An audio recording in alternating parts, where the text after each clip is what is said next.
Previously on Sailing Balachandra, I went into deep winter prep, removing the sails, raising the winter framework, covering it in plastic and shrink wrapping everything. So let's go check out a Sailboat Salvage Sale.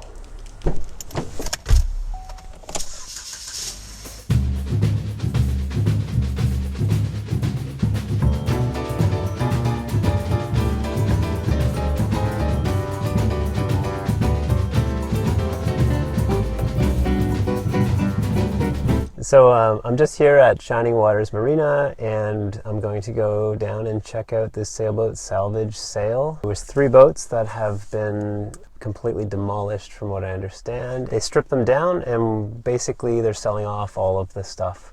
It's a sad story. It's hard to see them go, but hopefully everybody will get something from this and some of that hardware will go to good use. So yeah, let's go check it out.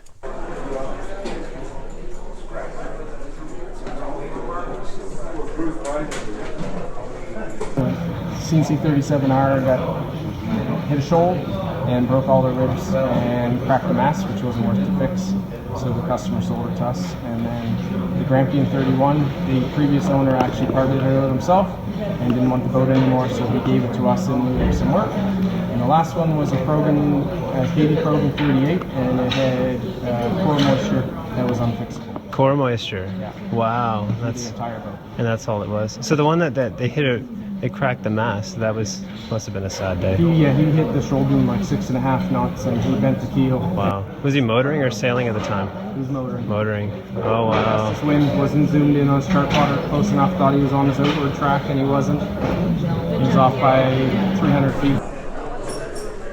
We got some sails. Sails for sale. Instruments. Lines. And I picked up a couple of these because I need them. Filters, pumps, winches, and even a used winch off of a salvage boat. Still expensive, but really good shape. Some hardware. Even a water tank. Check out the sale. Pretty amazing to see all of that stuff just being sold away, but again, it's nice to see it being recycled and back into the boating world. I picked up a few tie-up lines. I figured where I'm going to be in the water for the winter, some of my lines are going to chafe, so if there's one thing I really needed the most, it's more dock lines. So I'm glad I came, and I hope you guys enjoyed it. So here's what I bought at the salvage sale, just 3 different lines. 2 of these are just sheets for using on the boat, but I may end up reappropriating them as backup dock lines, even though they don't have much give to them. And this blue one here in the middle is a dock line, and I definitely needed at least one decent dock line. So I thought I would just talk a little bit about what it's like to live here on the boat and some of the things I have to do and how I set the boat up so that winter live aboard was possible for me. So primarily my heat source on board is diesel furnace.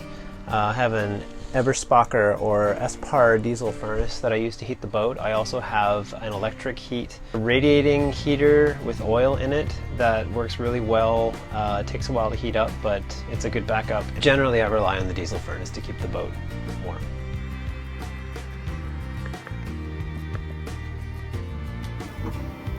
I did, of course, have to consider whether or not to winterize the engine here on Balachandra for the winter.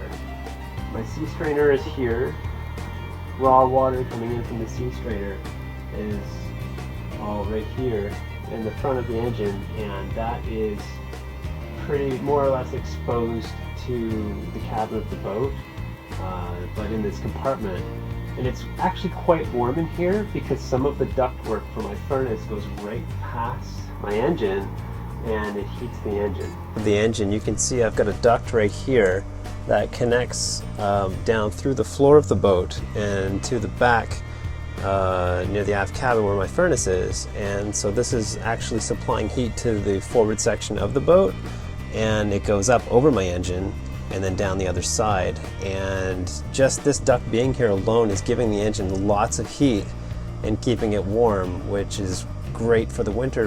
I don't have to worry about winterizing the engine or any of the engine's components, which may have raw water in them and some fresh water. But the exhaust side on the other, towards the aft part of the boat, again would be a concern, but I also have furnace ductwork running along that entire area, and again that compartment also gets about 5 degrees warmer. I didn't feel the need to winterize, and it also gives me the option that if we have a power outage here at the marina, I can always run the engine to get power. But because I'm heating the boat with a diesel furnace this winter, I wanted to be able to know how much diesel I have left in the tank at any given time without having to go up to the helm in the cold and to switch my power over from shore power to startup.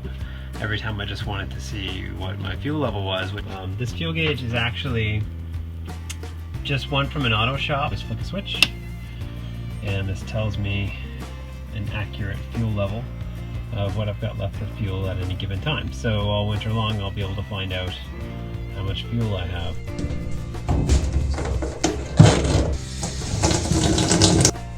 Yeah, so unfortunately during the winter months, because the water that leads to the docks is all shut down and the hoses are removed because they might freeze, we have to take a jerry can up to the clubhouse in order to fill it up and to provide ourselves with running water on our boats for dishes or to, wash your hands or just to run pressure water through your tanks.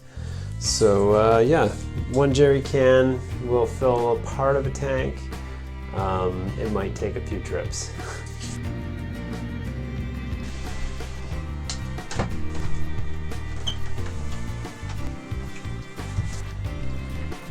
So my water tank is located just underneath this port side berth. Simpler to have the one tank if you're going to be hand filling it over the winter months. Just pour the water in. Let's see. And it'll fill on its own. So yeah, this winter cover has the dual effect of giving me protection from the elements and gives me a space on deck that I can come up and work if I need to, or if it's sunny. This acts as a greenhouse and it makes it a comfortable place for me to come up and have a coffee or whatnot, and protects me from the elements, from the rain, the snow, and the cold weather mostly. Acts as an insulator mainly so that the inside of the boat can stay at a decent temperature. So yeah, it's pretty nice up here. So that's it for this week's video. I hope you guys enjoyed it. If you like my videos, please subscribe and don't forget to leave a like. See you guys. Next time on Sailing Balachandra, I give you the history of Dead Man's Island.